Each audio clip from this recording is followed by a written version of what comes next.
নমস্কার। ভোটের ফলাফল যখন আমাদের সামনে আসে আমরা অনেক সংখ্যা দেখি, অনেক ডেটা দেখি, কিন্তু এই সংখ্যাগুলোর পেছনে কি থাকে?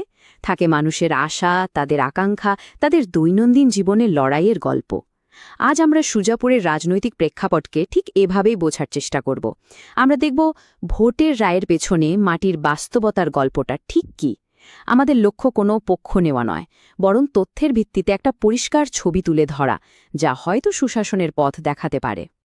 পশ্চিমবঙ্গের মানচিত্রে এই যে দেখছেন, এটাই হলো সুজাপুর। এখানকার রাজনীতিকে যদি বুঝতে হয় তাহলে সবার আগে এখানকার নদী, এখানকার কৃষি আর এখানকার সাধারণ মানুষের রোজকার লড়াইয়ের গল্পটা বুঝতে হবে। কারণ দিনের শেষে এই ছোট ছোট সমস্যা আর স্বপ্নগুলোই তো ভোটের বাক্সে একটা বড় রায় হয়ে ফুটে ওঠে। চলুন পুরো বিষয়টা ভালো করে বোঝার জন্য আমরা 4টে ধাপে এগোব। প্রথমে আমরা জানব মাটির স্পন্দন, মানে এখানকার আর্থ-সামাজিক পরিস্থিতিটা ঠিক কেমন। এরপর দেখব একটা রাজনৈতিক ভূমিকম্প যা ভোটের সব হিসাব নিকাশ একেবারে বদলে দিয়েছিল। তারপর আমরা সেই বদলের কারণগুলো বিশ্লেষণ করব, আর সব শেষে একটা সুশাসনের রূপরেখা বা ভবিষ্যতের পথ নিয়ে আলোচনা করব। তাহলে চলুন একদম গোড়া থেকে শুরু করা যাক। মাটির স্পন্দন, মানে সুজাপুরের আসল ছবিটা কি? কারণ যে কোনো রাজনৈতিক বিশ্লেষণের শুরুটা হওয়া উচিত মাটির কাছাকাছি থেকেই। 2011 সালের সেন্সাস ডেটা যদি আমরা দেখি তাহলে একটা খুব পরিষ্কার ছবি ফুটে ওঠে। দেখুন, এখানকার জনসংখ্যার প্রায় 89.3% মুসলিম সম্প্রদায়ের এবং প্রায় 10.6% হিন্দু।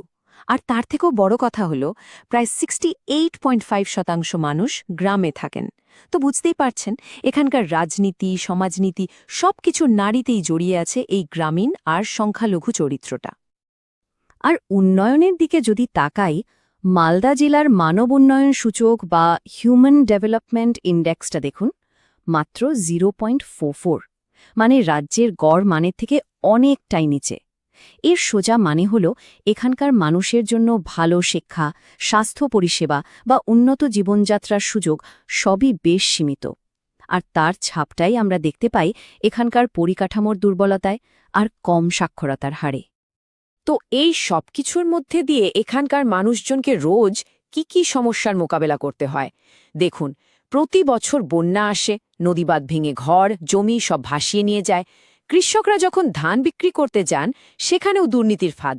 আবার শহরের দিকে 34 নম্বর জাতীয় সড়কের জ্যাম তো একটা বিভীষিকা।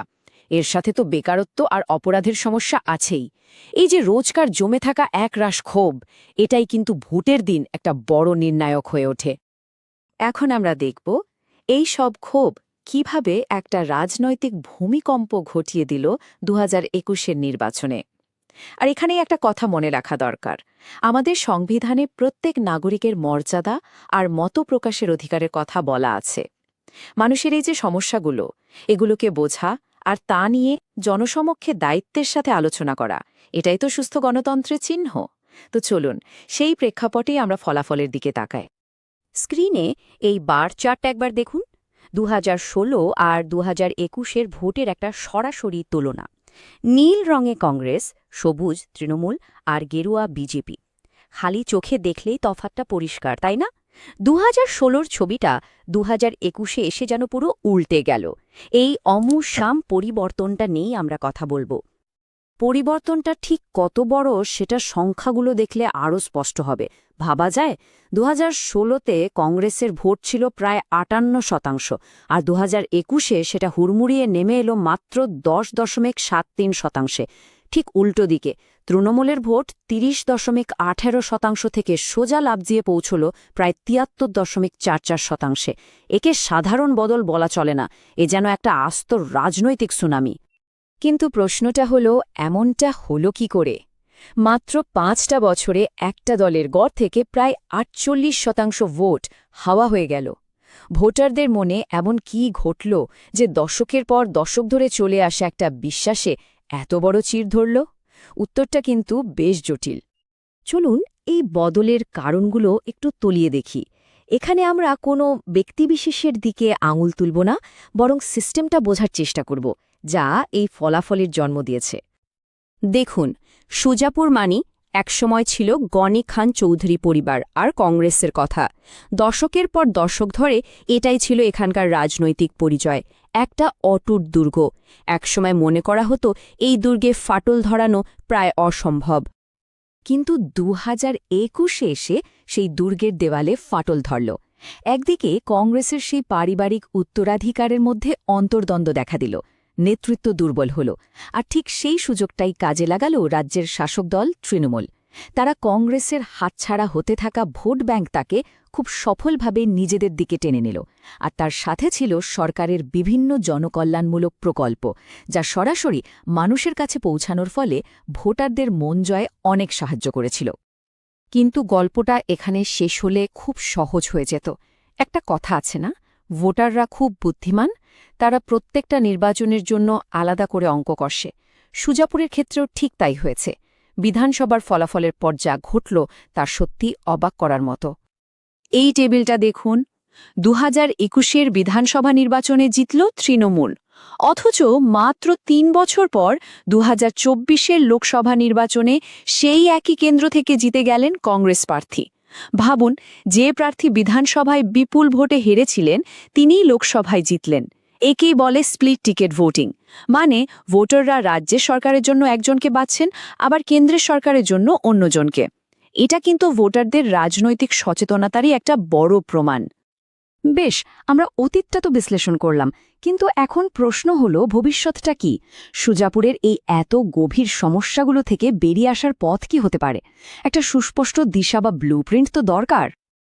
একটা কার্যকরী উন্নয়ন পরিকল্পনার কথা যদি ভাবি, তাহলে 3টে প্রধান স্তম্ভের উপর জোর দিতে হবে।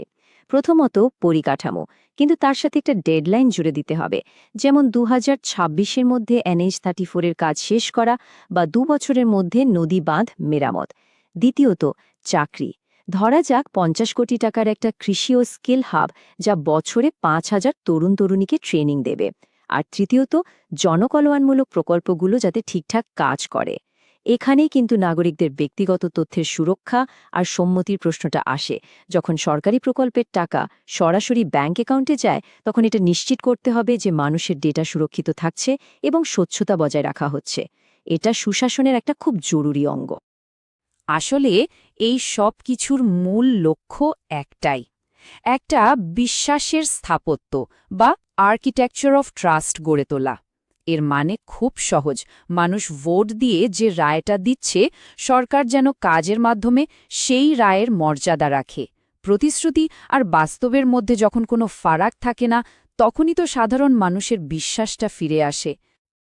তাহলে শেষ প্রশ্নটা এটাই, সুজাপুরের মানুষ যে এত বড় একটা রায় দিল, সেটা কি সত্যিকারের উন্নয়নে বদলে যাবে, নাকি ভোট আর সুশাসনের মধ্যে এই দূরত্বটা চলতেই থাকবে?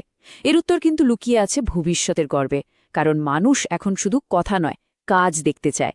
আর যদি আপনিও একজন জনদরদি নেতা হয়ে নিজের নির্বাচনী এলাকায় এমন ডেটাভিত্তিক পরিবর্তন আনতে চান, তাহলে blueprintstrategies.ai এর সাথে যোগাযোগ করুন, mgr@blueprintstrategies.ai এই ইমেল আইডিতে, অথবা ফোন করুন 08040204160 নম্বরে।